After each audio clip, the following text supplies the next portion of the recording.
माणिकराव एक मंत्री म्हणून, कृषी मंत्री म्हणून आम्ही त्यांच्याकडे मोठ्या आशेनं पाहत होतोय, परंतु ते सांगितलं का बच्चो माझ्याकडे काही जास्त नाही आहे, मी हा विषय मुख्यमंत्र्याकडे घेऊन जातोय.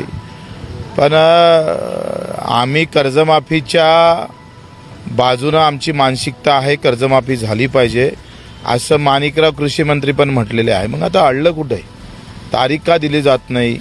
आणि आज याच्यामुळे जो काही अडचण झालेली आहे का तुम्ही कर्जमाफी केली नाही, त्याच्यामुळे लोकांनी कर्ज भरलं नाही, आणि कर्ज भरलं नाही त्याच्यामुळे व्याजमाफी झाली नाही, आणि आता नवीन कर्ज शेतकऱ्याला भेटत नाही. मोठ्या अडचणीमध्ये तो आलेला आहे. मुळात काय झालं का तुम्ही घोषणा केली नसती तर त्यानं कर्ज भरलं असतं ना. आता काय झालं, कर्ज माफ होते म्हणून तो कर्जही भरत नाही आणि तुम्ही माफही करत नाही. अशा विचित्र अवस्थेमध्ये शेतकऱ्याला आणून ठेवलेलं आहे. आणि आम्ही नक्की सांगतोय का आम्ही कर्जमाफी घेतल्याशिवाय स्वस्त बसणार नाही. काही झालं तरी 72, काही झालं तरी पण आम्ही कर्जमाफी घेऊ, मागत नाही, घेऊ.